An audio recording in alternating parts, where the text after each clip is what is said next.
بسم اللہ الرحمن الرحیم۔ ہم سب جانتے ہیں کہ اس دنیا میں مرد و عورت کی جنس کے علاوہ ایک تیسری جنس بھی پائی جاتی ہے، جسے اردو میں خواجہ سرا، ہجڑا، خسرا، زنخا، جبکہ عربی میں اسے مخنث کہا جاتا ہے۔ اب سوال یہ پیدا ہوتا ہے کہ اللہ نے قرآن کریم میں اشرف المخلوقات میں شامل اس تیسری جنس کو کیوں مخاطب نہ کیا؟ شادی شدہ جوڑے ایسی کون سی غلطیاں کرتے ہیں کہ ان کے ہاں خواجہ سرا پیدا ہو جاتے ہیں؟ کیا خواجہ سرا سے اسلام میں شادی کی اجازت دی گئی ہے؟ آئیے چلتے ہیں پہلے سوال کے جواب کی طرف۔ بے شک اللہ پاک ہی ساری کائنات کا مالک و خالق ہے، پھر ایسے کیسے ہو سکتا ہے کہ وہ اپنی مخلوق میں اس تیسری جنس کا ذکر نظر انداز کر دے؟ یہ ایک محض غلط فہمی ہے کہ مذہبی اور معاشرتی اکابری نے ہمارے اندر پیدا کی ہوئی ہے۔ آئیے اس مسئلے کے لیے مشہور سائنسدان ہیری کلن فیلٹر کی تھیوری کو دیکھتے ہیں۔ اس نے ایک بیماری دریافت کی جس کا نام اس نے اپنے نام پر کلٹن فیلٹر سنڈروم رکھا۔ اس کے مطابق عورت اور مرد کی طرح خواجہ سرا کوئی تیسری جنس نہیں ہے، بلکہ یہ ایک جسمانی بیماری ہے۔ اللہ نے انسان کو مرد اور عورت کے روپ میں ہی پیدا کیا ہے، لیکن جس طرح دیگر پیدائشی بیماریوں کی طرح بچہ گونگا بہرا پیدا ہو سکتا ہے، اس طرح کروموسومز ایکس اور وائی کی تعداد میں عدم مطابقت کی وجہ سے بچہ کی جنس کا تعین بھی نہیں ہو پاتا، جس سے بچہ پیدائشی طور پر اب نارمل پیدا ہو جاتا ہے۔ ہر انسان میں 23 کروڑ 23 کروموسومز کے جوڑے پائے جاتے ہیں۔ ہر جوڑا 2 کرومیٹین پر مشتمل ہوتا ہے۔ اس طرح مجموعی طور پر ہر ایک انسان میں 46 کرومیٹین پائے جاتے ہیں۔ بعض کروموسومز کی تبدیلی کے وقت مردوں میں 1 سے زائد کرومیٹین ایکس پیدا ہوتا ہے۔ اس طرح مردوں میں 46 کی بجائے 47 کرومیٹین پائے جاتے ہیں۔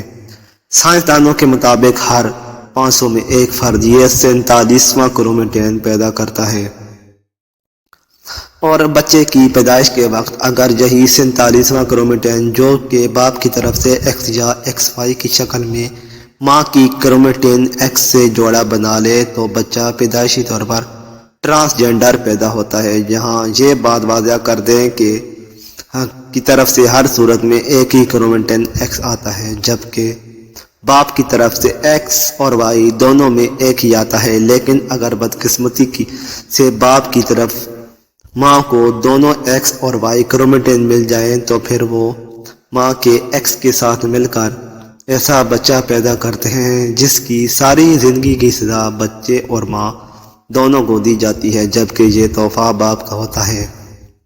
لیکن اسلامی نقطہ نظر سے امام ابو الفرا توسی کتاب تحریم الفواحش میں حضرت ابن عباس سے روایت نقل کرتے ہیں کہ حضرت عباس نے فرمایا، ہجڑے جنات کی اولاد میں سے ہیں۔ کسی نے حضرت عباس سے دریافت کیا کہ یہ کیسے ہو سکتا ہے، تو آپ نے فرمایا، اللہ اور اس کے رسول صلی اللہ علیہ وآلہ وسلم نے آدمی کو حالت حیض میں بیوی سے مباشرت کرنے سے منع کیا۔ جب آدمی حالت حیض میں بیوی کے پاس آتا ہے تو شیطان عورت کی طرف سے آدمی سے پہلے پہنچ جاتا ہے، اس لیے ہمارے نبی صلی اللہ علیہ وآلہ وسلم نے فرمایا، جب تم میں سے کوئی اپنی بیوی کے پاس جائے تو پہلے دعا پڑھ لیا کرے، اور وہ دعا ہے، اللہ تعالیٰ کے نام کی مدد سے اے اللہ ہمیں شیطان سے محفوظ رکھ اور ہماری اولاد کو بھی شیطان کے شر سے محفوظ فرما، نہ تو اس طرح شیطان انسان کا کوئی نقصان نہیں کر سکتا۔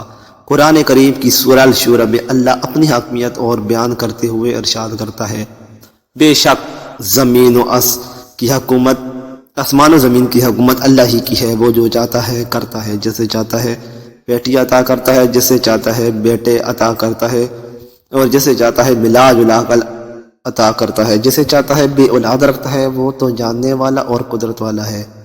ہمارا یہ ایمان ہے کہ اللہ ہر چیز کا مالک ہے، وہ جو چاہتا ہے کرتا ہے، کسی پر ظلم نہیں کرتا۔ آئیے اب تیسرے سوال کا جواب دیتے ہیں کہ ہجڑے سے شادی کی جا سکتی ہے یا نہیں۔ بات یہ ہے کہ ہجڑے کوئی الگ مخلوق نہیں، بلکہ وہ بھی انسان ہی ہے۔ حلقی اوصاف کے اعتبار سے ان میں بعض مردانہ اوصاف سے محروم ہوتے ہیں اور بعض زنانہ اوصاف سے۔ یہ انسان کی تخلیق کے وہ عیب ہیں جو اللہ نے ان میں ایسے ہی رکھے ہیں جیسے ہم بعض لوگوں کو انسانی اعضاء سے معذور پاتے ہیں۔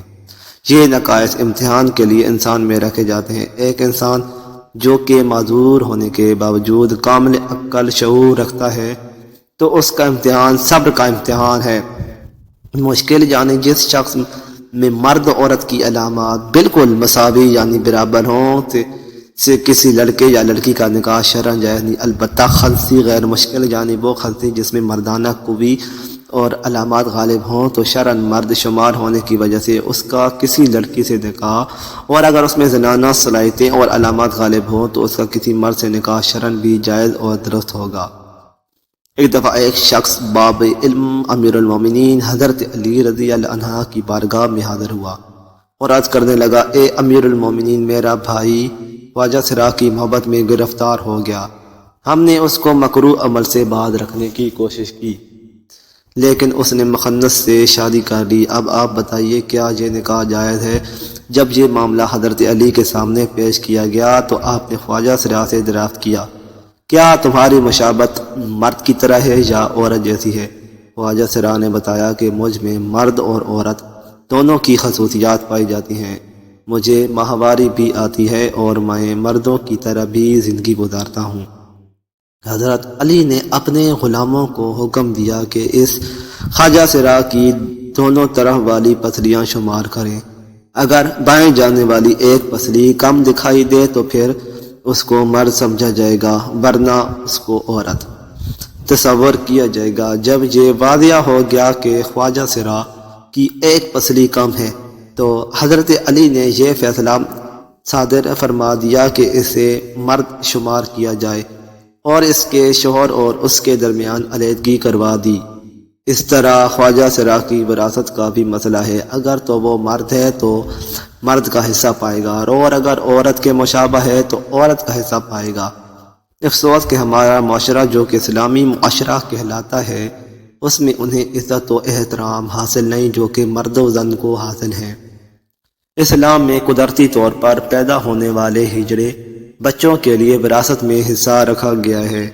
اس معاملے میں سب سے پہلے والدین کو یہ شعور دینا چاہیے کہ اگر کوئی ایسا بچہ پیدا ہوتا ہے تو اس صورت میں اسے گھر سے نکالنے کی بجائے اسے معذور سمجھ کر معاشرے کا کارآمد شہری بنا سکیں تاکہ وہ معاشرے میں عزت کی زندگی گزار سکے۔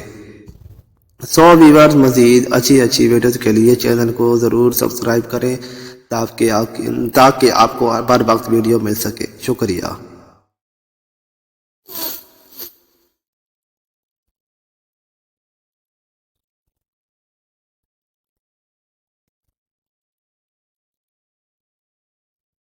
بسم اللہ الرحمن الرحیم۔ ہم سب جانتے ہیں کہ اس دنیا میں